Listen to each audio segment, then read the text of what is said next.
Loretta Suarez, Hector Sanchez, Edsa Lagman, Eric Goyap, Lawrence Fortun, Arlene Bosas, Stella Luz Kimbo, Sergio Dagook, Maria Victoria Umali. Honorable ex-officio members of the House of Representatives, the Honorable Speaker, Lord Alan Velasco, the Honorable Senior Deputy Speaker, Doyle Yachon, Honorable Deputy Speakers, Ferdinand Hernandez, Evelina Escudero, Lauren Legarda, Conrado Estrella III, Prospero Pichay Jr., Roberto Puno, Eduardo Brother Eddie Villanueva, Arnulfo Arnie Teves Jr., Juan Pablo Rimpi Bondoc, Eric Martinez, Bernadette B.H. Herradi, Christine Simpson Nihan, Divina Grace Yu, Rogelio Joel Pacquiao, Wesley Gatchalian, Bienvenido Abante Jr., Michael Romero, Camille Villar, Neftali Gonzalez II, Jose Atienza Jr., Rosemary Baby Arenas, Rodante Marcoleta, Henry Wominal, Pablo John Garcia, Deogracias Victor Savillano, Vilma Santos Recto, Mujib Hataman, Rufus Rodriguez, Strike Revilla, Abraham Tolentino, Isidro Ungab, Marlene Alonte. The Honorable Majority Leader, Ferdinand Martin Romualdez. The Honorable Senior Deputy Majority Leader, Jesus Crispin Remulla. The Honorable Deputy Majority Leader, Juan Miguel Macapagal Arroyo, Leanda Bolilla, Crystal Bagachin, Christopher De Venecia, Jesus Bong Suntay, Tyrone Agabas, Xavier Jesus Romualdo, Josephine Veronique Lacson Noel, Lawrence Defensor, Maria Teresa Collantes, Leah Cristina Fariñas, Roger Mercado, John Martin Yul Cervaneta. The Honorable Minority Leader, Joseph Stephen Caraps Paduano. The Honorable Senior Deputy Minority Leader, Janet Garin.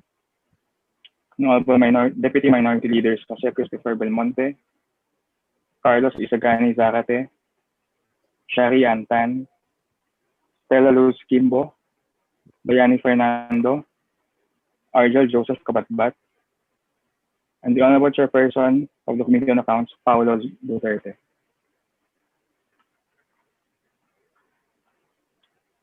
Okay.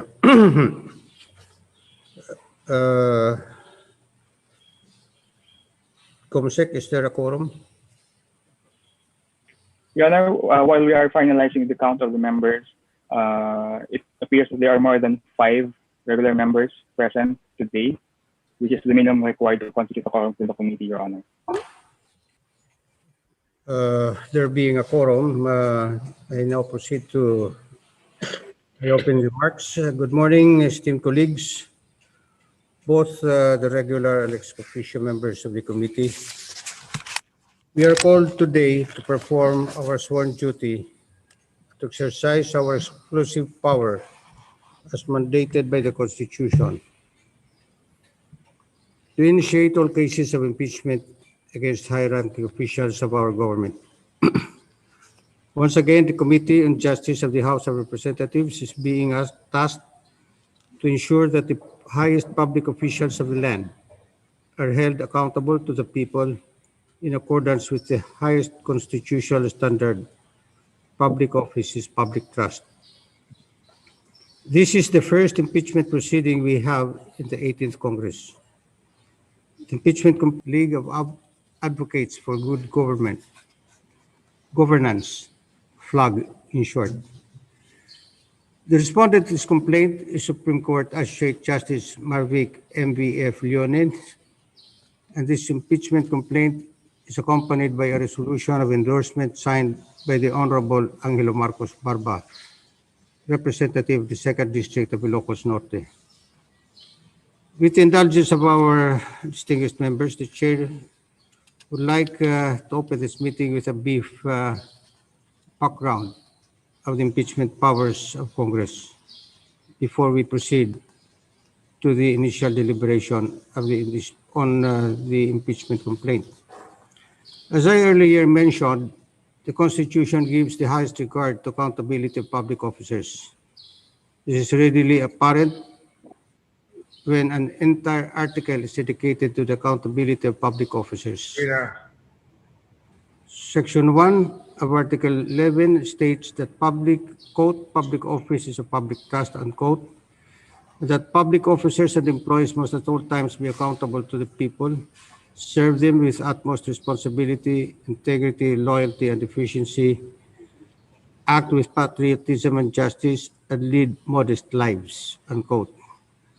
These are the standards that all public officers must live by. Considering the highest public officials of the land are held to the highest standard, the Constitution provides for a special way of exacting their accountability, and that is through the extraordinary action of impeachment. Impeachment has been defined as a mechanism designed to check abuse of power and is described by the Supreme Court as the, quote, most formidable weapon in the arsenal of democracy, unquote. According to Justice Sagadi Cruz, impeachment is an extraordinary means of removal exercised by the legislature over a selected number of officials, the purpose being to ensure the highest care in their indictment and conviction, and the imposition of special penalties in case of a finding of guilt, taking into account the degree or nature of the offense committed and the high status of the wrongdoers. It is a process that is sui generis, or is a class by itself. Since impeachment not only involves legal, factual, and constitutional questions, it also has a political aspect owing largely to the fact that it is the duly elected representatives of the people, the members of the House of Representatives, and the senators who respectively were given the sole exclusive power to initiate and ultimately decide all cases of impeachment. Section 2, Article 11 of the Constitution defines who are impeachable officials, and they are the President, Vice President, members of the Supreme Court, members of the Constitutional Commission, and the Ombudsman. It further defines the grounds for which these officials may be removed from office, specifically culpable violation of the Constitution, treason, bribery, graft and corruption, other high crimes, and betrayal of public trust. Section 3 of Article 11 of the Constitution outlines the procedure for impeachment from the filing of a complaint by a member of the House of Representatives or by a Filipino citizen to the actions to be taken by the House of Representatives and again by the Senate, respectively initiating and trying the case for impeachment. First paragraph of Section 3 states that the House of Representatives shall have the exclusive power to initiate all cases of impeachment. The term initiate has been further defined in the case of Francisco versus House of Representatives, where the Supreme Court held that initiation of impeachment proceedings, quote, takes place by the act of filing and referral or endorsement of the impeachment complaint to the House Committee on Justice. So at this point, we can now say that an impeachment complaint has already been filed with us as it has been referred to this Committee on Justice. The second paragraph of Section 3 states the manner of filing of a complaint and the process to be followed by the House and the Committee in taking up such a complaint. For the information of everybody present today and the public watching us online, allow me to read the said paragraph in its entirety. Section 3, paragraph 2. A verified complaint for impeachment may be filed by any member of the House of Representatives or by any citizen upon a resolution of endorsement by any member thereof. which shall be included in the order of business within 10 session days and referred to the proper committee within 3 session days thereafter. The committee, after hearing and by a majority vote of all its members, shall submit its report to the House within 60 session days from such referral, together with the corresponding resolution. The resolution shall be calendared for consideration by the House within 10 session days from sit thereof. The final paragraph, which is paragraph 8 of Section 3, states that Congress shall promulgate its rules on impeachment to effectively carry out the purposes of this section. Thus, the rules of procedure on impeachment proceedings of this 18th Congress was adopted by the House on June 5, 2020, and was published on June 26, 2020 in the Philippine Star and Manila Standard.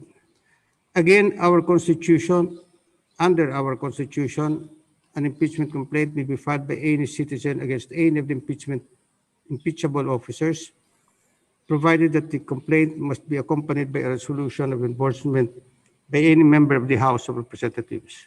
To repeat, the complaint received by this committee contains a resolution of endorsement by the Honorable Representative Barba, and we will call on him later to affirm his endorsement of said complaint. And after such affirmation, we shall proceed to determination of sufficiency in form, and thereafter sufficiency in substance as provided in our rules, depending on the outcome of our proceedings today. Pertinently, Rule 2, Section 2B of our impeachment rules mandates that the complaint of Mr. Cordevilla be verified. Section 3 of the same rules of procedure impeachment proceedings states that impeachment complaint is verified by an affidavit which says that the complainant has read the complaint, that the allegations therein are true and correct of his personal knowledge or based on authentic records, unquote.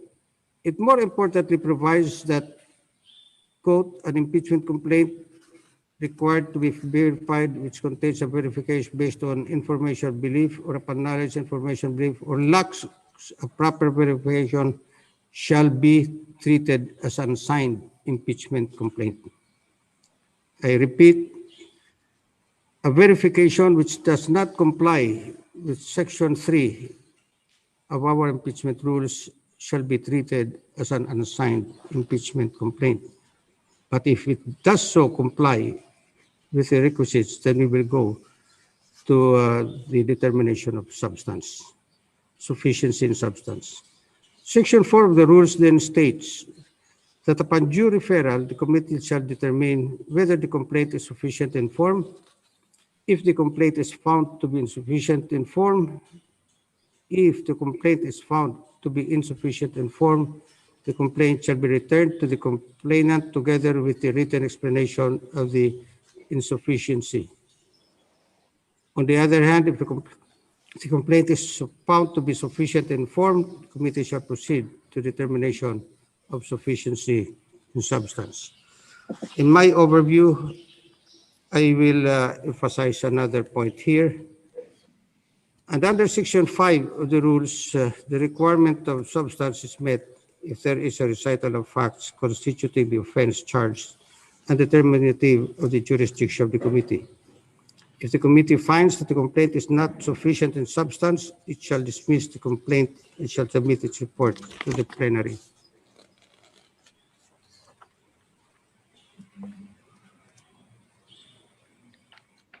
If the complaint is found to be both sufficient in form and substance, the committee will then proceed with notice and filing of pleadings, excuse me, and only thereafter can we proceed with the hearing proper to determine whether there are sufficient grounds for impeachment of respondent and if there is probable cause to impeach said respondent.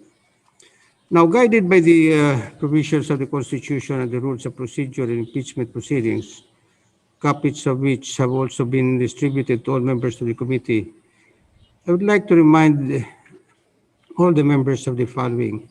May I please remind all members of the following. Number one, at present, there are 25 regular members of the Committee on Justice. Thus, quorum is present if there are 1/5 of the members present, which in our case means 5 members.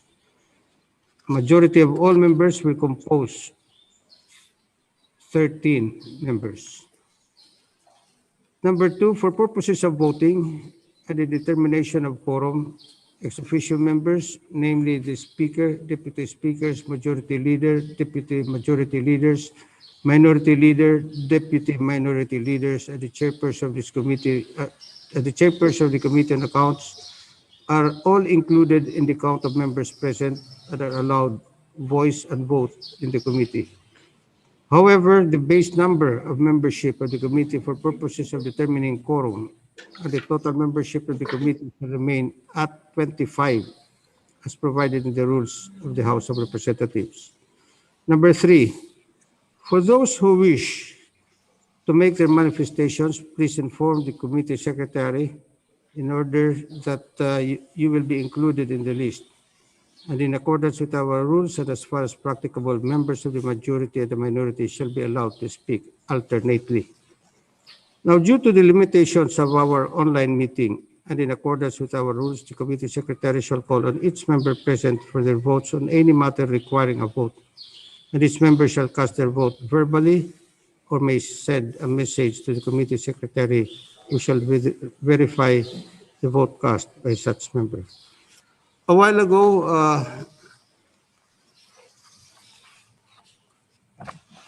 Honorable Lawrence Pensor requested me to come up with an overview before we proceed to our determination of sufficiency or insufficiency of form.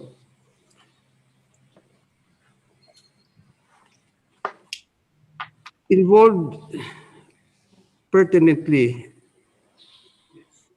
is Rule 2 of our impeachment rules, particularly Section 2B, which says that a verified complaint filed by any citizen upon a resolution of endorsement by any member thereof must be present in that complaint. Number two, Section 3, second paragraph, it says that an impeachment complaint is verified only by an affidavit complying with the following requirements: that the affiant must aware that he has read the complaint. Second, that all allegations therein are true and correct of his personal knowledge or based on authentic records. These two will be the bone of contention in our proceeding today. The third paragraph disallows allegation based on information and belief, allegation based on knowledge, information, and belief, and if that would be the case, the complaint will be treated as an unsigned impeachment complaint. Rule 3, Section 4, in the determination of sufficiency in form, if it is insufficient in form, measured by the standards I earlier mentioned, the complaint shall be returned to the SecGen within 3 days. There is a second point that I would like to inject for the appreciation of the members of the committee. Rule 3 does not mention dismissal of the complaint or the impeachment. It says we are to return the complaint to the SecGen within 3 days. But Rule 7, Section 17 of our impeachment rule says the rules of court will apply to our impeachment proceedings supplementarily as far as they are practicable. And in this regard, let me point out that Rule 16, Section 1 of the Rules of Court provides that the motion to dismiss may be filed or is proper on grounds, among which is paragraph J, a condition precedent for the filing of the complaint has not been complied with. The second action, therefore, that the committee can take, instead of referring it to the Secretary General, is following Rule 7, Section 17 of our impeachment rules. A motion to dismiss is proper if the committee finds by proper vote that, among others, the condition precedent of filing a correct verification has not been complied with. If, on the other hand, the verification is sufficient in form, we then will proceed to Section 5, Rule 3, which is the determination of sufficiency in substance. Section 6 will next come into the picture, because if there is a determination of sufficiency in substance.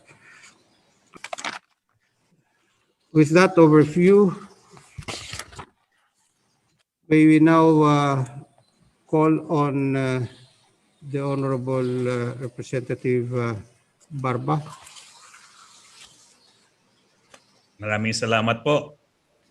Good morning, Honorable Chairperson and esteemed members of the Committee on Justice. I am here today, albeit virtually, to formally endorse the verified impeachment complaint filed by my constituent, Manong Edwin Cordevilla, against Associate Justice Mario Victor F. Leonen. As we all know, impeachment is a constitutional process of removing the President, Vice President, members of the Supreme Court, members of the constitutional commissions, and the Ombudsman from office. It has a noble purpose of sparing the nation from the scourge of an undesirable public official who wields power in disregard of the constitutional order. An Associate Justice of the Supreme Court is one of these impeachable officers. In 2011, the House of Representatives initiated an impeachment complaint against a sitting Chief Justice, the late Chief Justice Renato Corona. He was found guilty of culpable violation of the Constitution and betrayal of public trust when he failed to disclose to the public his statements of assets, liabilities, and net worth, as required under Section 17, Article 21 of the 1987 Constitution on May 29, 2012. The dramatic turn of events and the subsequent judgment set a precedent. In the words of Senator Judge Franklin Drilon, the SALN requirement is not a mere formality, as it goes into the heart of a public official's moral fitness to hold public office. Those who dispense justice must conform to the highest standards of professional integrity and personal honesty. Impeachment is not just a political process. It is more than that. It is about accountability. It is about holding our public officers accountable, not for who they are, but what they do or fail to do. Their actions or the lack thereof matter. I'd like to quote a portion of the opening statement. We took an oath to uphold the people's will at all times. All who hold positions in the government of our republic are accountable for their actions. For the power of the sovereign Filipino people is a power that is higher than the executive, the legislative, or even the judiciary. And therefore, no matter how high and mighty one's position may be, no one can ever be beyond public accountability. We as representatives of the people establish the highest standard, not only for a Chief Justice, but for all justices of the Supreme Court. As Senator Judge Antonio Trillanes III perfectly said when he explained his guilty verdict, from now on, no one is untouchable. I want to believe this holds true to this day. Mr. Chairman, honorable members, maraming salamat po.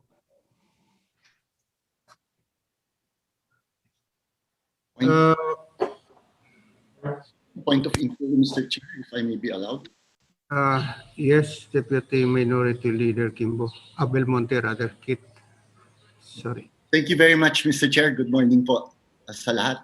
I was just wondering, Mr. Chair, I was listening very intently to the rules as outlined by the Honorable Chair, and I noticed that my copies of the impeachment complaint doesn't have certified true copies of the annexes and the attachments. And may I just inquire of the committee secretary, Mr. Chair, if the originals were certified true copies, Mr. Chair. I think that is important as we go forward, Mr. Chair. Comsec. Yes, Your Honor. Thank you. The complaint as received by the committee, Your Honor, and as transmitted by the plenary is the same as were scanned and were transmitted to all the members present today. So what our members have in their possession are the same that copies that we have in the committee, which are either only photocopies and do not contain certified true copies of the attached documents, Your Honor. So to be clear lang, Mr. Chair, pareho ang kopya, wala akong certified true copies ang attachment sa complaint. Para na ho clear. Thank you very much, Mr. Chair. I just wanted that. And in short, what you're saying, Honorable Minority Leader, is that the matter of sufficiency in form on the basis of authentic documents is no longer an issue. Is that correct?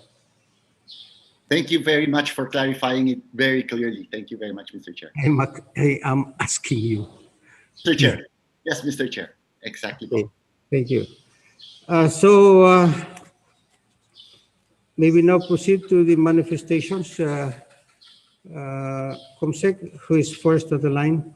Your Honor, before the manifestations, our member, Honorable Fortune, wishes to make a manifestation. Okay. Go ahead, Honorable Fortune. Thank you, Mr. Chairman. Good morning, distinguished colleagues. Mr. Chairman, impeachment in the Philippines is meant by our Constitution to be an earnest, fair, and just constitutional process by which Congress, with its expressed exclusive power granted by the Constitution, may charge, try, and remove a serving government official only on the grounds enumerated in the Constitution. Under our Constitution, only the President, the Vice President, members of the Supreme Court, members of the Constitutional Commissions, and the Ombudsman may be removed by impeachment and only on any of the grounds provided for under the Constitution, namely culpable violation of the Constitution, treason, bribery, graft and corruption, other high crimes, and betrayal of public trust. Offenses or acts not constituting those enumerated cannot be a ground for impeachment. In other words, Mr. Chairman, given the gravity of the offenses and the prominence and critical importance of the public offices or positions involved, impeachment should thus be a solemn, fair, and impartial process, whose proceedings and conclusion should serve not political, partisan, or personal ends, but essentially and only truth and justice. Members of Congress taking part in this process, Mr. Chairman, should ensure that it be not tainted with bias, prejudice, politics, conflict of interest, or impropriety. It is for these reasons, Mr. Chair, that I make this manifestation. The respondent in the case pending before us is, aside from being a member of the Supreme Court of the Philippines, also the chairman of the House of Representatives Electoral Tribunal, of which this representation is an active member. Not only do we sit in the same tribunal, Mr. Chairman, the impeachment complaint filed against the respondent also set forth as ground alleged deliberate and unjustified delays in the handling and disposition of cases in the said tribunal, of which, I reiterate, I am a current member. Mr. Chair, while I have consistently strived to maintain fairness and impartiality in my participation in all proceedings of the Committee on Justice, including the impeachment of former COMELEC Chair Andy Bautista and former Chief Justice Lourdes Sereno in the 17th Congress, my participation in the impeachment proceedings now involving the chairman of the House of Representatives Electoral Tribunal may be perceived to be tainted with bias and partiality. Mr. Chairman, to spare the committee from such possible perception, fairness and propriety dictate that I refrain from taking part in these proceedings. Inasmuch as I desire to actively participate and be of contribution to the committee in arriving at a respectable conclusion, I have resolved to take my hands off the matter. I hereby, Mr. Chairman, with a heavy heart, inhibit from this case. Thank you and good morning, Mr. Chair and distinguished colleagues. Thank you. The chair also, for the record, acknowledges the receipt of a letter from the Honorable Stella Luz Kimbo, representative of the 2nd District of Marikina City, stating that, well, I will read to the record. Dear Mr. Chairman, warm greetings. On 27 May 2021, the Committee on Justice, of which this representation is a member for the minority, will consider the verified complaint for impeachment against Associate Justice Mario Victor F. Leonen of the Supreme Court of the Philippines.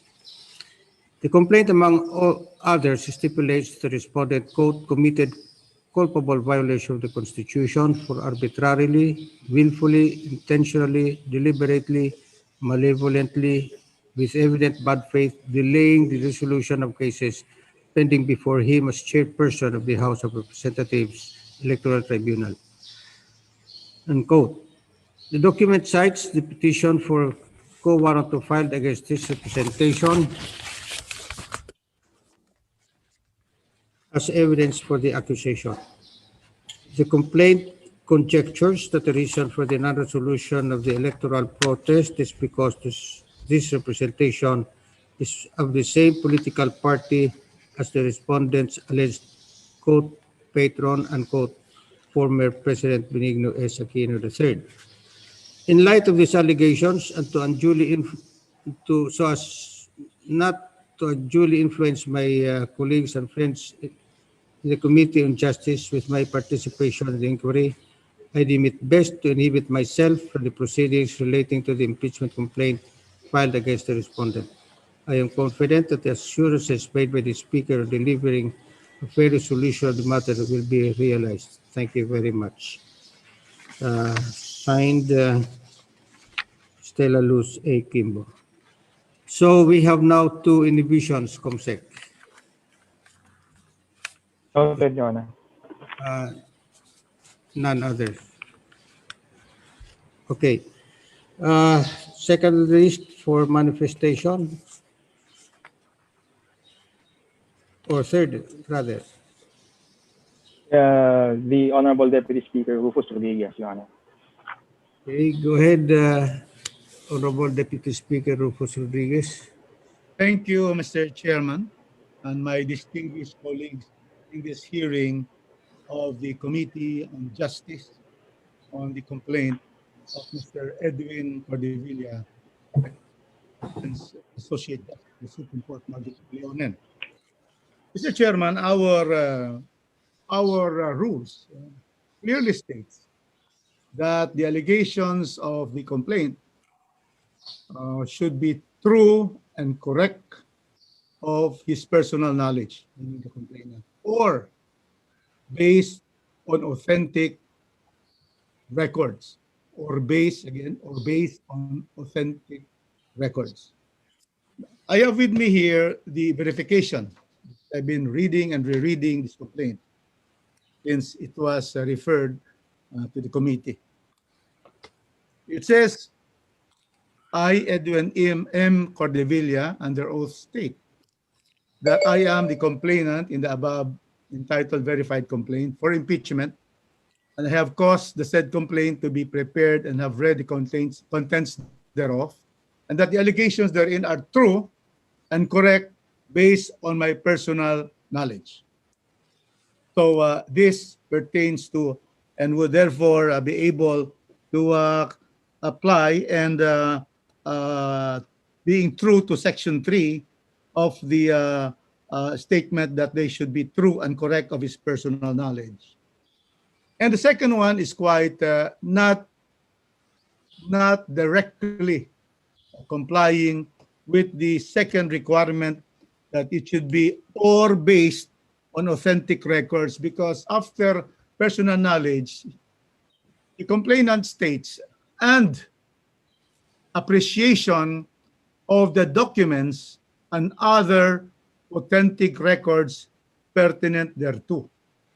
So that is the exact wording on the verification. Now, Mr. Chairman, as stated by confirmed by our committee secretary, none of these annexes to the complaint, upon question by the Honorable Deputy Minority Leader, none of this first is authentic, and none of these are certified, either originals or certified true copies. Because an authentic document can either be original or certified to as true copies by the proper custodian of the document or the one issuing the document. So therefore, on this particular point, it is clear that it is not based on authentic record as required by our rules. Because we see, Mr. Chairman, as we read the complaint, that all the annexes are all Xerox copies and mainly coming from newspaper reports, online reports. Prefatory statement is based on Annexes 1 and 2 coming from ManilaTimes.net, 1 and 2, both ManilaTimes.net, Xerox copies of these documents. Then we also have, for general allegations from 3 to 12, again, all online news accounts, Xerox, and attached to the complaint. From Inquirer.net, number 3 to 12, ManilaTimes.net, all of them are therefore, allegations are therefore Xerox copies of newspaper accounts. Then we go now to the meat of the issue, which are the articles of impeachment. There are 3, Mr. Chairman. The first one is a failure to disclose at least 37 cases within 24 months as mandated by the Constitution. And we see here in their submission on these annexes, from annexes 1.1a up to 1.32-5, Mr. Chairman, all are also newspaper accounts except 2, and these are Annex A and B, which are Supreme Court statistics on pending en banc judicial cases of respondent as of June 30, 2020. Again, as stated in one of the articles written by a columnist. There is no certified true copy, Mr. Chairman, of the Supreme Court report on the statistics on pending en banc judicial cases of respondent as of June 30, 2020. The other one, which is not a direct quote of newspaper accounts, is Annex B of Articles of Impeachment number 1, which is the list of cases assigned to Justice Mario Victor F. Leonen. Once again, of these cases in a newspaper account. Again, there is no authentic copy because there is no certification from the custodian of this list, which is the Supreme Court of the Philippines. In the second culpable violation of the Constitution allegation, delay in resolving cases before him as chairperson of the House of Representatives Electoral Tribunal. And we have from section 2.1-1 up to 2.14-3, three supporting documents for the culpable violation allegation on a delay in resolving cases in the HRET. Well, again, of the three, two comes from manilabulletin.com. The other one is rappler.com. There is this the website of the Government Philippines HRET, the website of the HRET. Again, this came from the quotation in a comment in an article, which is likewise not authenticated by the House of Representatives Electoral Tribunal. So this is not also an authentic document. And then we go now to the third. Now this one is on betrayal of public trust. And the third article of impeachment, which is the betrayal of public trust, is failure to file his statement of assets, liabilities, and net worth, SALN, during his tenure at the University of the Philippines. And now once again, we have here also all our newspaper accounts or columns of commentaries, except that C, there is a communication operations of the Philippine Communications Operations Office. Again, there is no certified true copy of this. This is a Xerox copy. And then we have some statement of Justice Leonen, and then letters and so forth from the Supreme Court, and then bills of materials and so forth. Again, Mr. Chairman, no authentication, no certification from the proper custodian of these documents. So therefore, Mr. Chairman, this verified complaint on the second requirement of based on authentic records will not comply. However, Mr. Chairman, the word in our rule is or. So therefore, even if there is no authentic basic, that is not based on authentic records, it says or. So meaning the allegations are therein are true and correct of his personal knowledge. Now let us go into this, because on its face, we can see the complaint on whether it is really based on his true and correct, based on personal knowledge. That is the requirement, Mr. Chairman. This requirement is not hollow. It's not empty. This requires that on its face, it should be seen from the complaint itself that the allegations are really true and correct of the personal knowledge of the complainant. Mr. Chairman, a perusal of the complaint itself and the annexes would show that not one matter, not one annex is based on his personal knowledge. The records of the Supreme Court are in the Supreme Court. He's not a member of the Supreme Court, and neither can a member of the Supreme Court divulge under their confidentiality rule, because in the case of, for example, cases in the Supreme Court, the complaint violates the rules on disclosure and confidentiality of the Supreme Court. Its allegations, especially those relating to docket management and the case disposition issues, involve matters that are part of court deliberations and are thus confidential and protected by deliberative process privilege, Mr. Chairman. So therefore, all the allegations of this delay in the case in the Supreme Court and the docket, that is very, very internal to the Supreme Court.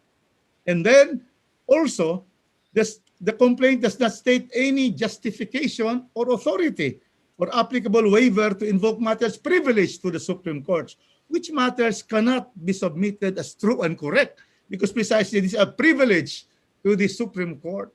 So therefore, we say that on its face, in spite the verification statement that they are true and correct based on personal knowledge, Mr. Chairman, there is therefore it is not sufficient informed. It is not sufficiently verified. And its verification is a travesty because it says my own personal knowledge, and then what is being attached and being cited are newspaper online reports of columnists who wrote or reporters who wrote about these issues. And therefore, Mr. Chairman, the first requirement that it is true and correct on based on personal knowledge will not obtain in this complaint. And therefore, the complaint, Mr. Chairman, is undeniably purely hearsay. And the rules of evidence would say that hearsay evidence would not stand in any proceeding. No matter what the optical presence of a verification, as we can see, stating in the verification of the complaint, the reality is that hearsay cannot be verified. Hearsay. All these newspaper reports, all this downloading of certain websites, all of this cannot be verified as true and or true and correct under the terms of the verification of oath of the complainant. Therefore, what we see here as a consequence of the nature of being deemed being hearsay, the complaint is beyond verifying because they are all hearsay. All of the documents are hearsay. All the attachment annexes are hearsay. And so therefore the complaint is beyond verifying and should be deemed unverified. When form of which the verification is a part is appreciated as a deliberate facial feature of the complaint that serves a purpose of the highest order. The verification is written without regard to the purpose except to trivialize it, and the verification must be deemed not written. In view of the foregoing, Mr. Chairman, I would therefore maintain in this proceeding that the complaint is not sufficient in form. Thank you very much, Mr. Chairman. Thank you for that, Comsec. Who is next on the line? Next, Your Honor, is the Honorable Ed Salagman, Your Honor. Earlier, the Honorable Lagman wrote this representation as chair, but since he is on Zoom, I request that the Honorable Lagman amplifies his manifestation verbally. Thank you, Mr. Chairman. Thank you. And honorable members of this committee. I would like to confirm that earlier in the morning, I submitted to the Honorable Chairman and the members of the committee through the committee secretary of the Committee on Justice a 3-page position on why the instant impeachment complaint against Justice Mario Victor F. Leonen, filed by Mr. Edwin M. Cordovilla, is not sufficient both in form and substance. Mr. Chairman, honorable members, Section 3 of the House Rules of Procedure in impeachment proceedings provides that the complainant's verification should be based on complainant's quote personal knowledge unquote or authentic records quote unquote. Complainant's verification stated that his allegations are based on his personal knowledge and authentic records. However, a reading of the complaint readily reveals complainant's lack of personal knowledge respecting the preferred grounds of culpable violation of the Constitution and betrayal of public trust against Justice Leonen. In lieu of his personal knowledge, complainant vicariously relied on newspaper accounts and columnist opinions which are not authentic records and are invariably hearsay. Complainant failed to attach to his complaint the authentic records or official certifications on Justice Leonen's purported failures to seasonably decide cases and file his salience for a number of years prior to his appointment as Associate Justice.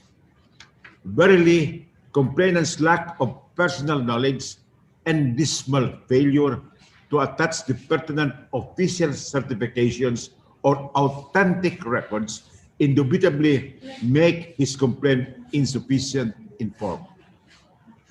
Liberality as to form may overlook these defects, but it must be recalled that in previous proceedings before the Honorable Committee on Justice, the then chairman of this committee announced that henceforth liberality will no longer be accorded in assessing sufficiency in form. The reason is that form is not a mere matter of formality, but it is an essential initial prerequisite to be satisfied by the complainant. In fact, it is the least requirement which a complainant must comply with. His default is fatal. With respect to insufficiency in substance, the complaint charges that Justice Leonen committed culpable violation of the Constitution and betrayal of public trust for failure to decide within 24 months around 37 cases assigned to him.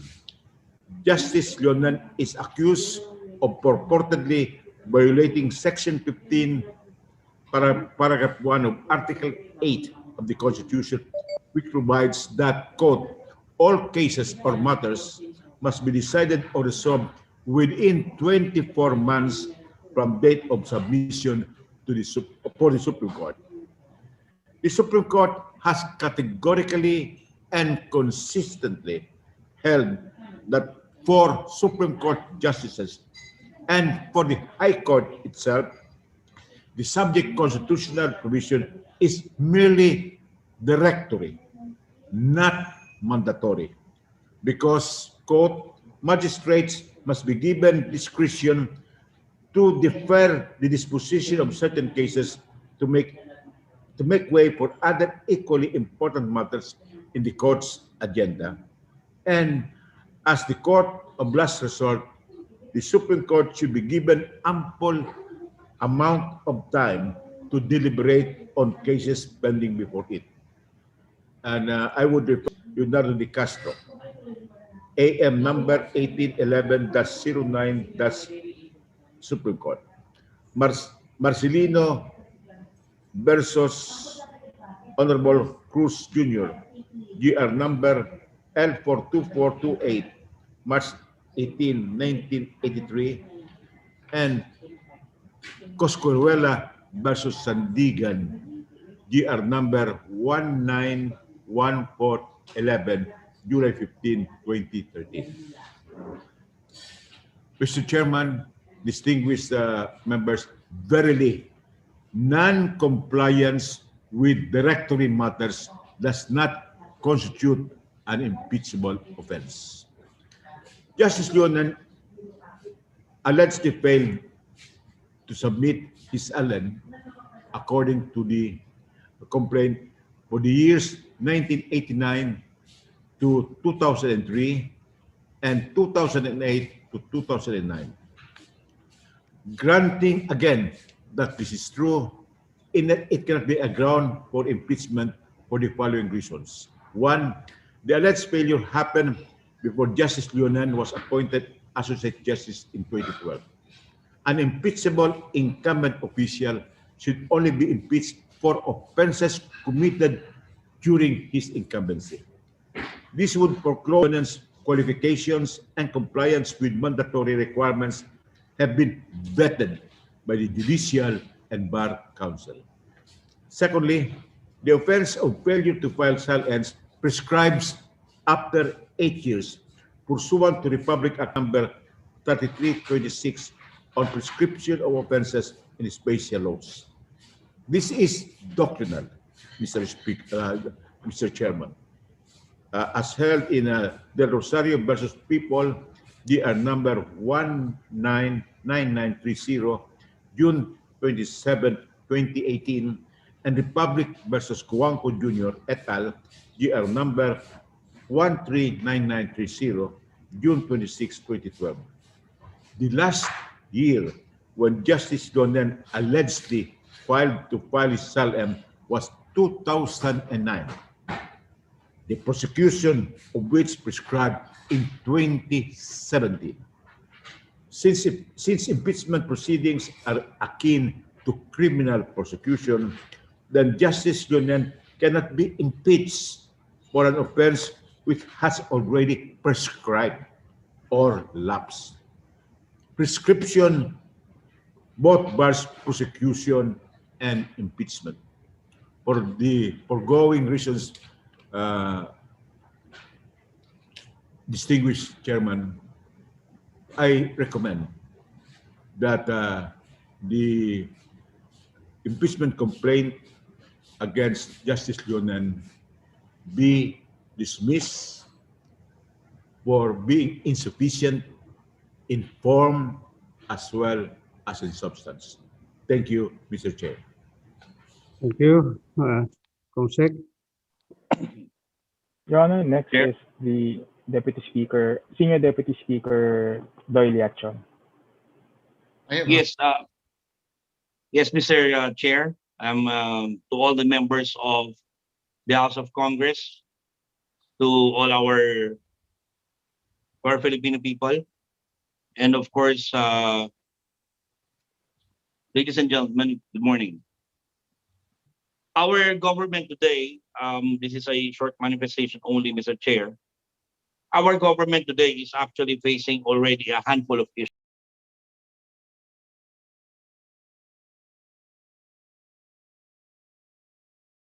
We face the gravest issue of impeachment vis-a-vis the pandemic issues that we have right now.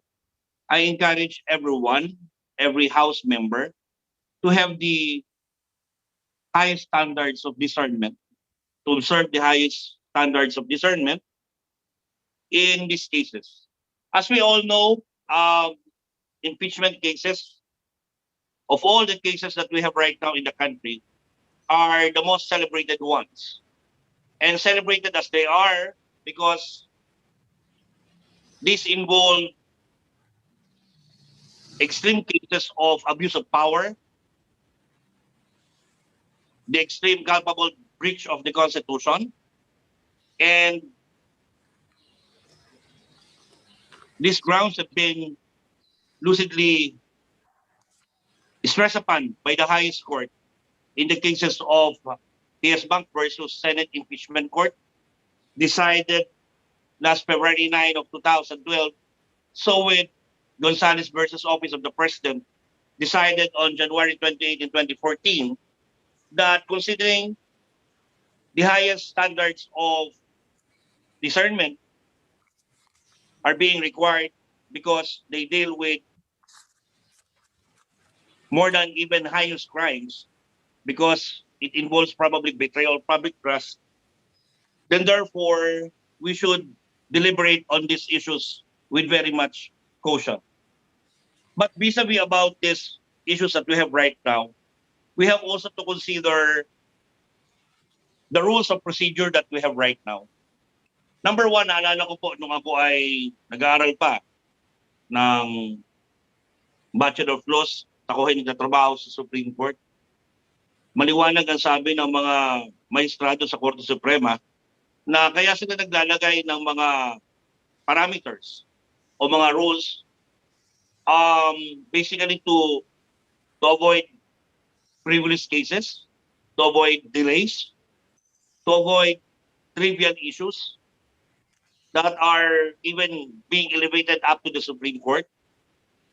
And in the same way, we have also cases and rules to be observed in the House of Representatives, particularly the rules of impeachment. It's very explicit and very categorical under Section 3, Paragraph 3 of the impeachment rules. It is clearly provided therein that the complainant in filing an impeachment complaint must be based on authentic records. Or if not, it should be out of his own personal knowledge. Now, browsing on the allegations of the complaint, I would like to understand, of course, the allegations of the complainant, as well as the manifestation of our good colleague from Locos. But seeing very clearly the allegations of the complaint or the impeachment complaint against Justice Leonen of the Supreme Court of the Philippines, the basic issues herein are actually not based on authentic records, because as clearly provided for and under the manifestation of our COMSEC, there are no authentic records on this matter. And more importantly and more significantly, I would like to stress upon this committee, Mr. Chair, that particularly the allegations as to the failure to dispose of the cases, as mentioned and alleged in the complaint, as well as the delay in the HRET cases, plus the non-filing of silence, are all based on article reports. I was part of the impeachment committees way back in the 16th Congress, 17th Congress, and now of the 18th Congress. And I would like to be reminded of those clear parameters set forth by the previous committees. And there's no reason to treat this case very differently. As the allegations are not based on authentic records, and as the allegations are not based on personal knowledge, but based on article reports based on Manila Times, it behooves actually the committee to deal this with the highest standards of ruling, that in this event, we should have no recourse but to treat this impeachment complaint as unsigned pleading. There being such, or being the case, this impeachment complaint, sad to state, is a mere scrap of paper. And considering that we have so many problems or pressing problems that we have right now, I think the better way to deal with this is to dismiss this impeachment complaint based on insufficiency as to form, based on Rule 3, Section 3, Paragraph 3 of the impeachment rules. There being the case and being the case, Mr. Chair, I would like to move for the dismissal of the impeachment complaint that we have right now based on insufficiency as to form. I so move, Mr. Chairman. Thank you. I I second second the motion. the motion. I second the motion. Second the motion. I second the motion. Second. Dali po. Second. Magsasalita pa po ang chair. I have not said my piece yet. Comsec, we will be voting on this. Wala na bang ibang magsasalita, Comsec? The Deputy Minority Leader Belmonte wishes to make a point of inquiry. Okay. Yes, Your Honor. Thank you very much, Mr. Chair. Excited na rin po ako mag-second kay Senior Deputy Speaker, pero I have to make this point of inquiry lang po, Mr. Speaker, kasi I think it's important. I remember during a previous impeachment case, the then majority leader, an eminent legal scholar, like the chairman himself, warned the then complainant, who was a colleague of ours, that since he had signed verified complaint, but he had no actual personal knowledge of what he signed as a verified complaint, he was probably and possibly subject to perjury and even a probable ethics case because he was a member of the House, Mr. Chairman. My point of inquiry lang po is, again, hindi po malinaw yung nakuha kong kopya, Mr. Chairman. Verified po ba or may signed verified complaint and subscribed and sworn to ng complainant, si Mr. Cordevilla, ang kanyang impeachment complaint, and kanino po to nakapirma? Ang records ko po ay sa mismong Secretary General ng House po siya nagpa-verify. And as such, pwede pong isang frivolous complaint na nag-verify siyang, nagsabi po siyang personal knowledge po niya, hindi po ba siya subject sa contempt proceedings din dito sa House dahil sa House po siya nag-verify na nagsabi po siyang... Your Honor, we will treat that on other matters. Unahin mo lang natin itong point at issue. Thank you, Mr. Chair. Mr. Chairman. Yes, Your Honor. Mr. Chairman, I made a manifestation to give my manifestation also, if ever, and I'm ready to second the motion of Deputy Speaker Leonen, but may I be allowed to make a manifestation, Mr. Chairman? Comsec, how many members do you still have after Honorable Abante? Your Honor, the list is as follows. First is the Honorable Deputy Speaker, Bienvenido Abante, then Deputy Minority Leader Carlos Zarate, and then Deputy Speaker Pablo John Garcia. Your Honor. So we will be acting on that motion after all those who manifested their desire to speak on this issue must have said their piece. So may we now go to sino ba? Deputy Speaker Abante, Your Honor. Okay, Honorable Deputy Speaker Abante. Thank you. Thank you, Mr. Chairman. I am not a lawyer, but I'm a very observant member of the House. And I'd like to make this observation, Mr. Chairman. The gravity of an impeachment complaint cannot be discounted. You can talk to any ordinary citizen in the street who do not even know the laws of impeachment. And he will tell you that any impeachment complaint is very serious and grave. Henceforth, anyone who files an impeachment complaint should not be done just because he does not like the person or he has a grudge to grind. How grave is an impeachment complaint, Mr. Chairman?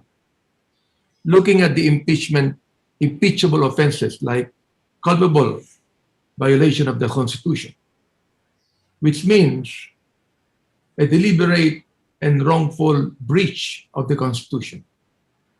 But it also says, and I quote, violation of the Constitution made unintentionally, in good faith, and mere mistakes in the proper construction of the Constitution do not constitute an impeachable offense. We talk about betrayal of public trust, Mr. Chair, betrayal of public interest, inexcusable negligence of duty, tyrannical abuse of power, breach of official duty by malfeasance or misfeasance, cronyism, favoritism, etc., to the prejudice of public interest, and which tend to bring the office into disrepute. That's how grave any impeachment complaint is, Mr. Chair, as I observe. Citing the manifestation of Deputy Speaker Rufus Rodriguez, who is a very good lawyer, and even Congressman Lagman, my kababayan, questioning the substance of the complaint to be true and correct, and that of personal knowledge being taunted about as hearsay. The complainant is making a mockery of the law, and that this impeachment proceeding is an exercise in futility when we have more important things to do and bills to tackle. May I just, Mr. Chair, one by one, speak on the complaint itself. First of all, the complaint seems to suggest that Justice Leonen is anti-Duterte because he was appointed by former President Aquino. Are we supposed to impeach a justice of the Supreme Court because of his political beliefs or his affiliations, or who appointed him? Is that what the Constitution states? Number two, in the complaint, there is also a charge that Justice Leonen should be impeached for failing to decide around 36 cases within the 24-month period. Seriously, is this a ground for impeachment under the Constitution? Number three, there is also a charge that Justice Leonen should be impeached because he arbitrarily delaying cases in the HRET. But the HRET is a collegial body composed of a mix of Supreme Court justices and congressmen.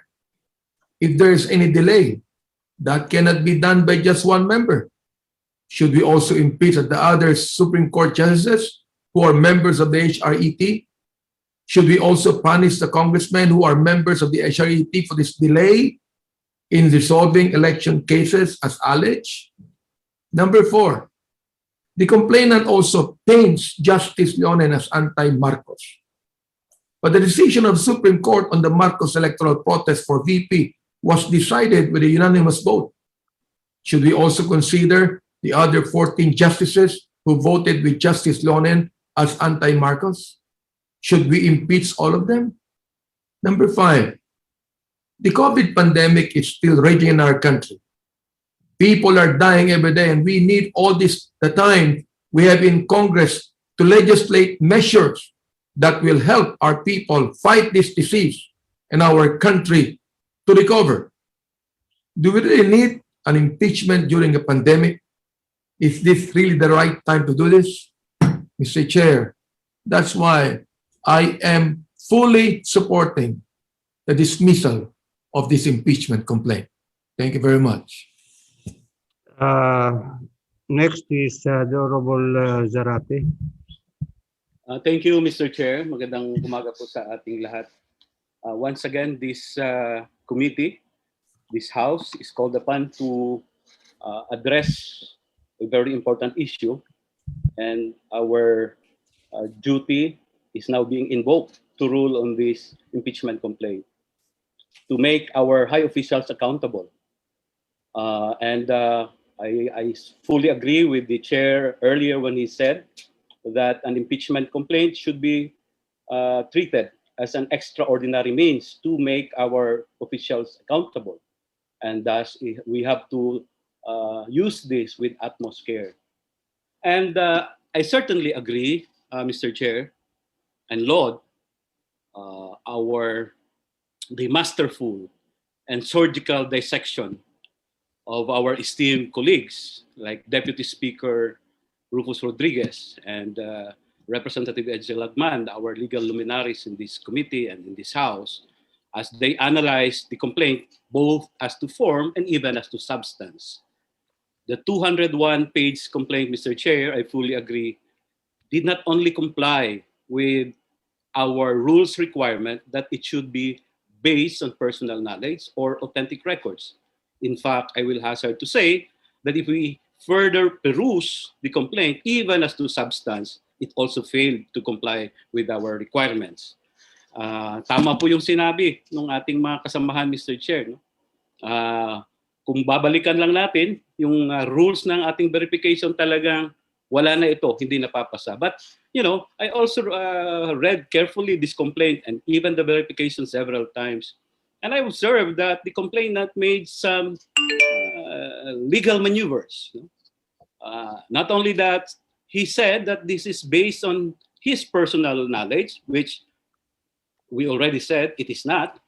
He conjoined this with saying that personal knowledge and appreciation of, if I may quote directly, Mr. Chair, appreciation of the documents and other authentic records pertinent thereto. So lumalabas po, Mr. Chair, he made to probably cover up with the lack of personal knowledge, he made reference and incorporated his appreciation of the authentic records. And it even that, I think, legal maneuver, that legal contortion, that language acrobatics even made his verification worse. So, Mr. Chair, it cannot hide or mask the bare fact that, again, this complaint, as filed by the complainant and as endorsed by our colleague, suffered fatally as to form and even as to substance. Lahat po ito ay based sa hearsay documents, based only on newspaper clippings. Kung sa layman pa po, ito po ay chismis lamang. And we cannot rely on chismis, on hearsay, to impeach our high officials. The lack of knowledge of the complainant is apparent. And now he wants to use this committee, this house, to his foray into fishing expedition. Gagawin tayong fishing net to possibly justify the allegations he made in the complaint. Mr. Chair, at a time like this, when Congress should focus on more important matters like pandemic responses, pandemic interventions, when our people are still suffering from the grave crisis aggravated by this pandemic, more than 1 million people of our kababayans are already afflicted by this COVID-19. More than 20,000 were died of this COVID-19 disease. No? So we should focus our energies as a House, as a committee, on these pressing problems. Thus, I agree with our colleagues that at the first instance, and this is the first instance, we should not allow Congress to be weaponized, if I may say, once again, for the sake of some vested interest at the expense of the independence of the other branches of our government, especially the judiciary, which have been subjected to attacks in these past years. And certainly, if we will stop these attacks now, then mahihinto din natin, mapipigilan natin yung chilling effect that is now reverberating in the other agencies and the other branches of our government. So, for all this, Mr. Chair, I fully agree and I support and I second the motion earlier made by our Deputy Speaker that this complaint should be dismissed. It should be dismissed, not only as to form, but even as to substance. Thank you, Mr. Chair. Comsec, meron pa ba? Finally, Your Honor, we have Deputy Speaker Pablo John Garcia. Okay. Deputy Speaker Garcia is recognized. Thank you, Mr. Chair. I agree with the previous manifestations, Mr. Chair, that we should dismiss the impeachment complaint against Supreme Court Associate Justice Mario Victor F. Leonen. Even if we were to grant liberality on the issue of form, Mr. Chairman, we should dismiss for lack of substance. This complaint is a truth based on 2 alleged offenses, which according or failure to act on cases assigned to him as Supreme Court Associate Justice and as Chairman of the House of Representatives Electoral Tribunal, and 2, his failure to file statements of assets, liabilities, and net worths, (ALNs), covering several years as lecturer, professor, and official of the University of the Philippines. On the first alleged offense, I reiterate my consistent position before this committee, first expressed during the 15th Congress in the impeachment proceedings against Ombudsman Merceditas Gutierrez and Chief Justice Renato Corona, that I do not believe that the justice's actions in cases before him should be made a ground for his impeachment. Firstly, we are not privy to all the facts and circumstances, the evidence and the deliberations surrounding each case, and therefore would not be in a position to judge a justice's actions or perceived failure to act in a case.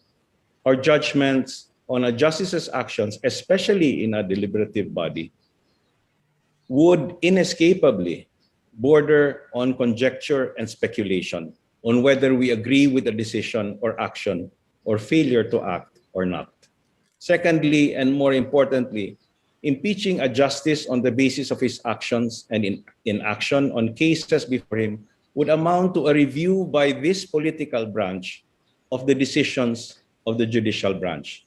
This certainly was not the intent of the framers of the Constitution, and most certainly was the reason why impeachment cases are limited to culpable violation of the Constitution, treason, bribery, graft and corruption, other high crimes, or betrayal of public trust.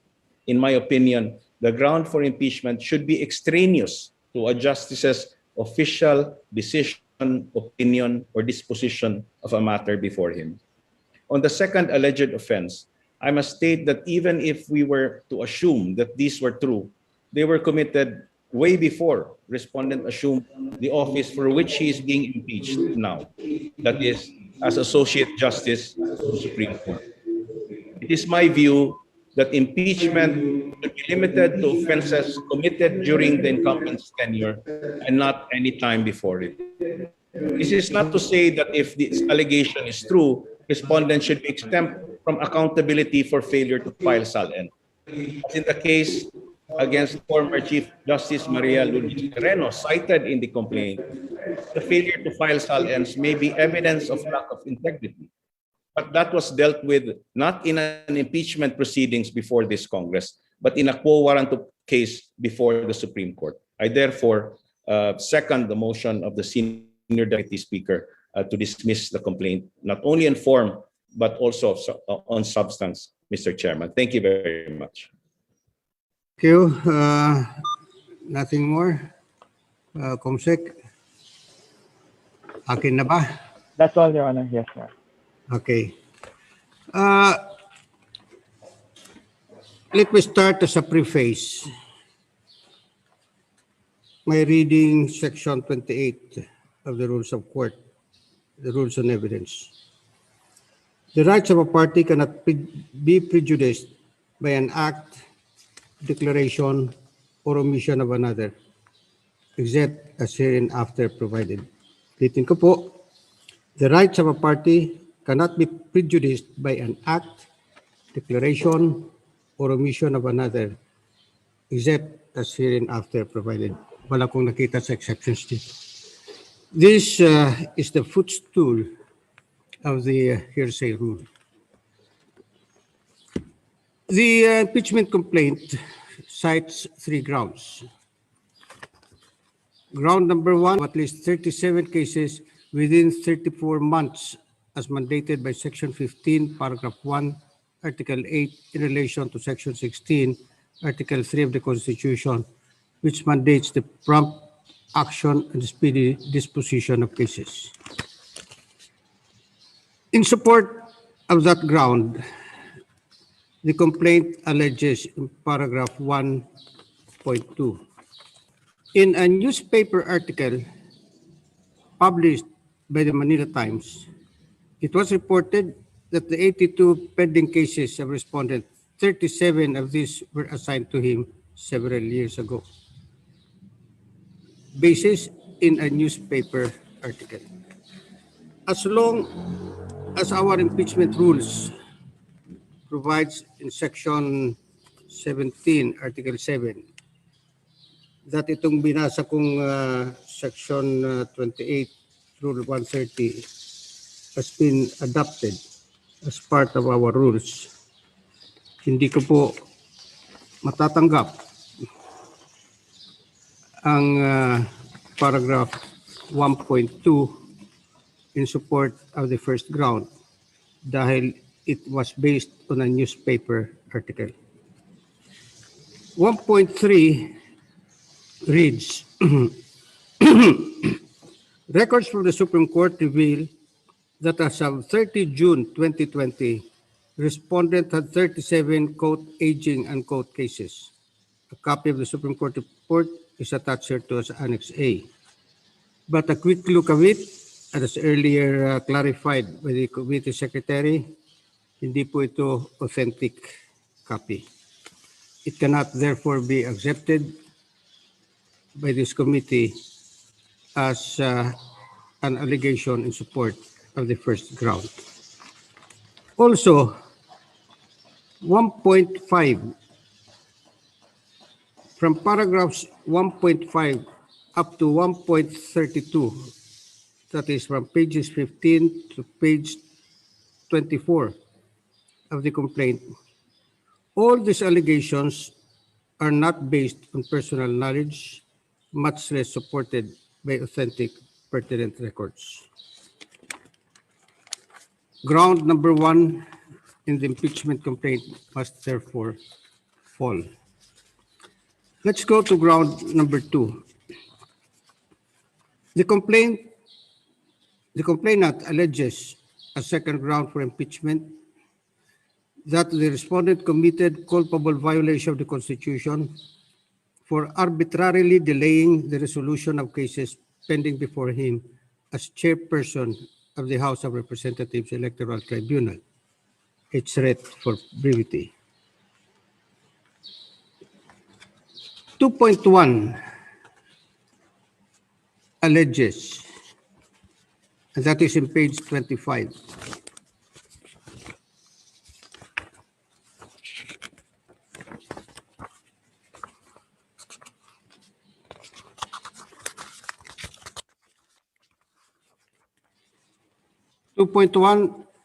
Paragraph 2.1 alleges that in October 2019, respondent was appointed as the chairperson of the HRET when he headed the tribunal.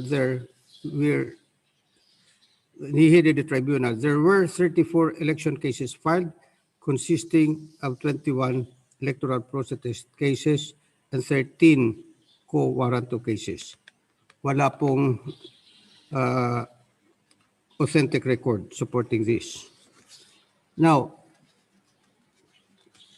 2.2 alleges, with respondent at the helm, the election cases moved at a snail pace. In fact, almost a year later, ako, Picol Party List Representative Alfredo A. Garbin Jr. revealed that there were still more than 30 pending cases, electoral protest cases, pending before the HRET. What has respondent been doing about this? The complainant based his allegation on what he heard from Representative Alfredo A. Garbin Jr. Even if we have to assume arguendo that this is correct, this is, however, hearsay. Again, judging from what I earlier read, Rule 130, Section 28 of the Rules of Court, which has been adopted suppletorily by our Rules on Impeachment. Going now to ground number 3. Ground number 3 says, the respondent committed betrayal of public trust when he failed to file his statements of assets, liabilities, and net worth during his tenure at the University of the Philippines as mandated by Section 17, Article 11 of the 1987 Constitution. This also negates the probity and integrity required of him as a member of the judiciary. Now, paragraph 3.5, and this is at page 31, reads 3.5. Based on a published article, respondent only filed his salience for the years 2004, 2005, 2006, 2007, 2010, and 2011. Thus, for the years 1989 to 2003 and 2008 to 2009, a total of 15 years, respondent completely ignored the law. Now, again, what was the basis for this? The basis is a published article citing columnist Roberto Tiglao, and this is in 3.6, 3.7, and onwards. Again, being hearsay and not based on authentic record, we cannot take this as a ground even on the question of verification on the matter of page 29 up to paragraph 3.36, that is page 39. No personal knowledge has been alluded to, no authentic record has been referred to in those allegations. Cited allegations at best are admissions of a third party, not a respondent. Yet again, Rule 130, Section 28 of the Rules of Court provides, quote, the rights of a party cannot be prejudiced by an act, declaration, or omission of another. With Rule 7, Section 17 of our impeachment rules, mandating that the rules of court shall, as far as practicable, apply impeachment proceedings before the House, quote unquote, and considering, moreover, that Rule 16, Section 1 of the same supplementary rules of court provides that a motion to dismiss can be made on any of the following grounds, particularly paragraph J, that a condition precedent for the filing of the claim, or in this case of a complaint, has not been complied with. The chair opines that what we have in sum is an unsigned, quote, unsigned impeachment complaint that is provided for in Section 3, third paragraph, due to the failure of the complainant to verify his complaint on the basis of allegations therein.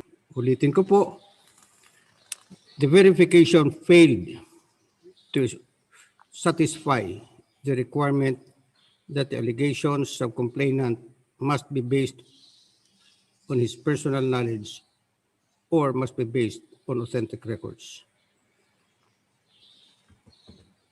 The chair would like, as I earlier point out,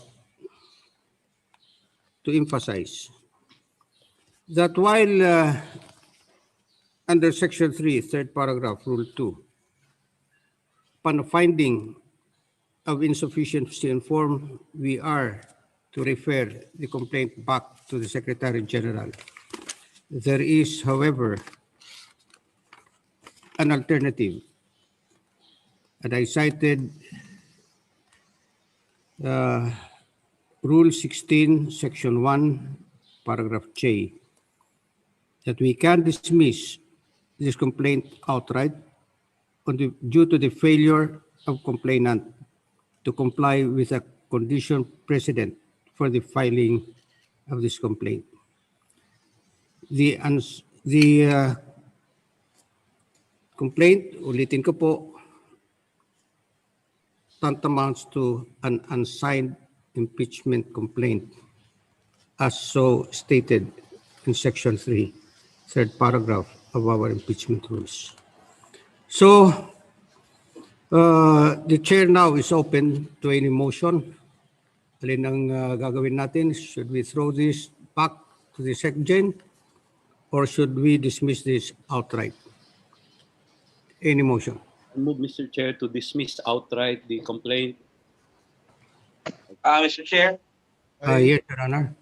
Yeah, the incident pending before this committee is a pending motion to dismiss the complaint based on Section 3, Paragraph 3 of the impeachment rules. The impeachment complaint is insufficient as a substance, and there being a motion that is pending, and so move. May I therefore request, Mr. Chair, your kind intercession to make the necessary ruling. Thank you, Mr. Chair. Comsec, the first motion is should be to outrightly dismiss this on the basis of Section 1, Rule 16 of the Rules of Court that has been adopted as part of our rules pursuant to Section 17, Rule 7 of our impeachment rules. If that is carried, then we will no longer return this back to the SecGen, but rather we will be preparing and submitting a committee report on the matter. I so move, Mr. Chairman. So, I second. Second. Second, Mr. Chair. Second. Comsec, will you take a vote on that? Yes. Yes, Your Honor. Thank you. So the pending motion, Your Honor, is the motion to dismiss the impeachment complaint filed by Mr. Edwin Cordevilla against Supreme Court Associate Justice Marvick Leonen.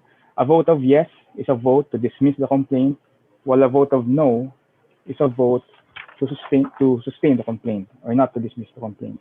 We start with the regular members of the Committee on Justice. The Honorable Vice Chairperson, Cyril Beng Abueg Zaldivar. Mr. Chair, my vote is yes to dismiss the complaint. Thank you, Your Honor. The Honorable Vice Chairperson, Nayala Rose Bainto Aguinaldo. Mr. Chair, my vote is yes to dismiss the complaint. Thank you, Your Honor. The Honorable Vice Chair, Jonathan Keith Flores. Proceed with the Honorable Vice Chair, Juan Fidel Felipe Nograles. We proceed with the Honorable Vice Chair, Alfredo Garbin Jr. The Honorable Vice Chair, Ramon Nolasco Jr. The Honorable Representatives Ruel Peter Gonzaga. Honorable Representative Doy Liachon. I vote to dismiss the complaint. Honorable Cheryl De Loso Montalia. Honorable Tyrone Agabas. Honorable Peter John Calderon. Honorable Dalia Loyola. Honorable Manuel Luis Lopez. Honorable Corazon Nunez Malanyao. Honorable Joseph Ramirez Sato. I vote yes to dismiss. Honorable Aleta Suarez. Honorable Hector Sanchez. Honorable Edsel Lagman. Mr. Chairman, I vote yes to dismiss the impeachment complaint against Justice Leonen. The Honorable Eric Goyap. Due to insufficiency in form, without prejudice to returning the copy of the complaint to the Secretary General pursuant to our rules. The Honorable Eric Goyap. The Honorable Arlene Brosas. My vote is yes to dismiss at the first instance the complaint, Mr. Chair. The Honorable Sergio Dagook. Yes for the outright dismissal, Mr. Chair. And the Honorable Maria Victoria Umali. We now proceed with the ex officio members. The Honorable Speaker, Lord Aaron Velasco. Honorable Deputy Speaker, Ferdinand Hernandez. I vote yes to dismiss the complaint. The Honorable Deputy Speaker, Evelina Escudero. I vote yes to dismiss the case, Mr. Chair. Honorable Deputy Speaker Loren Legarda,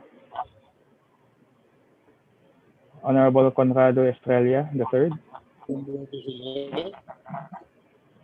Honorable Prospero Pichay Jr., Honorable Roberto Puno, Honorable Brother Eddie Villanueva,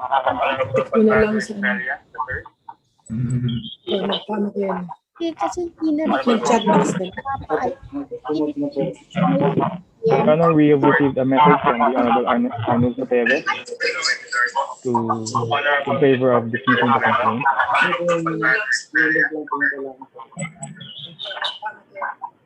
Check may mga interferences. May we request everyone who is not on to please mute. Thank you. The Honorable Deputy Speaker Juan Pablo Rimpi Bondoc. The Honorable Deputy Speaker Eric Martinez. The Honorable Deputy Speaker Bernadette Herrera D. Christine My Pinto. vote is yes to dismiss the complaint. Thank you, Your Honor. The Honorable Deputy Speaker Christine Singson Miham. My vote's yes for outright dismissal. The Honorable Divina Grace Yu. Honorable Rogelio Pacquiao. Honorable Wesley Gatchalian. I vote yes, Mr. Chair. Honorable Bienvenido Abante Jr. I vote yes. Honorable Michael Romero. I vote yes to dismiss the petition for lack of form and substance. The Honorable Thank you, Your Honor. The Honorable Camille Villar. The Honorable Neftali Gonzalez II. We received a yes vote in favor of dismissal from the Honorable Gonzalez. Honorable Deputy Speaker Jose Atienza Jr. I vote yes to dismiss on the basis of the brilliant presentation of Rufus Rodriguez, a very brilliant lawyer. Yes to dismiss. Thank you, Your Honor. The Honorable Deputy Speaker Rosemary Arenas. I vote yes to dismiss the case, Your Honor. Thank you, Your Honor. The Honorable Deputy Speaker Rodante Marcoleta. Yes, Mr. Chair. The Honorable Deputy Speaker Henry Waminal. Honorable Deputy Speaker Pablo John Garcia. I vote yes to dismiss the complaint, Mr. Chair. Thank you, Your Honor. The Honorable De Gracias Victor Recto. Honorable Deputy Speaker Mujib Hataman. Yes for the dismissal. Honorable Deputy Speaker Rufus Rodriguez. Chairman, before I vote, may I just thank Deputy Speaker for the dismissal of the complaint form without prejudice to the return of such complaint to the Secretary General within 3 session days with a written explanation of the insufficiency under Section 4 of Rule 2 of the Rules of Impeachment of the House of Representatives at 18th Congress. Thank you, Mr. Chairman. Thank you, Your Honor. Proceed with the Honorable Deputy Speaker Strike Revilla. Mr. Chairman, I vote yes to dismiss the case. The Honorable Deputy Speaker Isidro Ungab. I vote yes, Mr. Chairman. Thank you, Your Honor. And the Honorable Deputy Speaker Marlene Alonte. I vote yes, Mr. Chair. Thank you, Your Honor. The Honorable Majority Leader Ferdinand Martin Romualdez. I vote yes. Thank you, Your Honor. The Honorable Senior Deputy Majority Leader Jesus Crispin Remulla. The Honorable Deputy Majority Leaders Juan Miguel Macapagal Arroyo. I vote yes, Your Honor. Thank you, Your Honor. The Honorable Deputy Majority Leaders Leanda Bolilia. I vote yes to dismiss the complaint, Mr. Chair. Thank you. The Honorable Crystal Bagachin. I vote yes to dismiss the complaint, Mr. Chair. Thank you, Your Honor. Honorable Christopher De Venecia. Honorable Jesus Bong Suntay,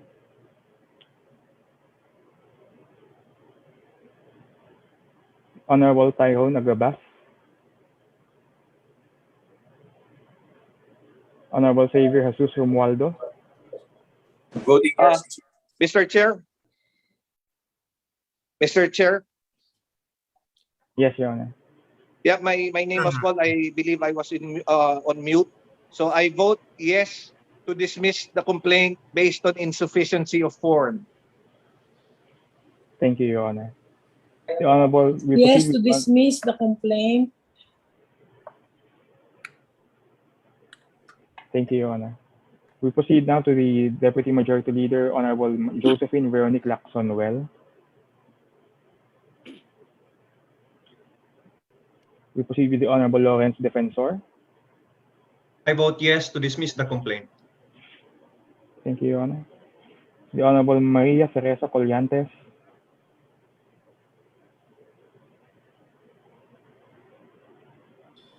The Honorable Via Cristina Fariñas.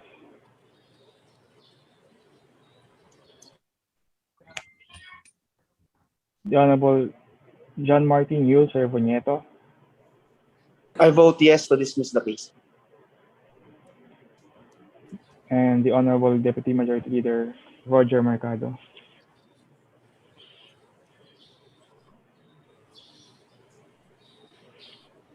We note the vote of yes from the Honorable Deputy Majority Leader Josephine Lacson-Well. We now proceed to the minority members. The Honorable Minority Leader Joseph Stephen Caraps Paduano. And the Honorable Minority Leaders Jose Christopher Belmonte. Chair, I vote yes to dismiss the complaint. The Honorable Carlos Isagani Zarate. Sir Chair, I vote for the outright dismissal of the impeachment complaint against Associate Justice Marvic Leonen. The Honorable Sherry Antan. The Honorable Bayani F. Fernando. The Honorable Argel Joseph Cobatbat. Mr. Chairman, may I know how my vote is recorded, Mr. Chairman? Comsec. Your Honor, we haven't received a vote yet from the Honorable Deputy Majority Leader Roger Mercado. My vote is, thank you, Mr. Chairman. My vote is, I'm sorry, Your Honor, it's a vote of yes for dismissal.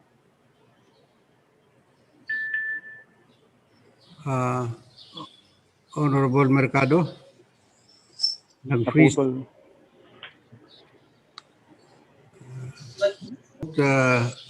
my vote is yes for dismissal.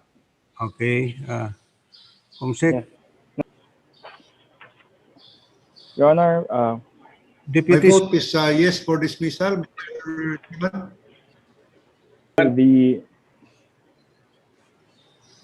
Okay. Your Honor, the tally of the votes on the motion to dismiss the impeachment complaint is 37 votes in favor to dismiss the complaint, 0 votes against, and 0 abstentions. You say 0 abstention among those who attended, because Yes, earlier Your Honor. we had 2 abstentions already from the procedure. Section 4, Rule 3, General within 3 session days, with our explanation not only on insufficiency, but on the fact that we had to dismiss Section 1, Rule 16, 17 of our impeachment rules. Okay? Yes, Your Honor. Any other matter? Yes, Your Honor. Mr. Chairman, the impeachment complaint has already been dismissed. Mr. Chair, this is one lesson learned for the committee. This is a complaint that has been filed before us and referred to us. And very clearly, with that voting of 37-0, there is a finding of a very clear lack of sufficiency in substance and form. And I think, Mr. Chairman, in order to prevent complaints, sanctions or declaring certain complainants in contempt for making a mockery of the rules of the committee. And I think, Mr. Chairman, there who may of our proceedings. Thank you, Mr. Chair. Noted, Comsec. Any motion to adjourn? Move to adjourn, Mr. Chairman. Second the motion. Second. Chairman. Adjourn. Having been moved and duly seconded, the meeting is adjourned. Okay, thank you. Salamat. Maraming salamat Thank you, Mr. Chairman. Salamat. Congratulations. to all of us. Nag-aaral tayo lahat. Lalo na si Congrats, Mr. Chair, to Thank you. everyone.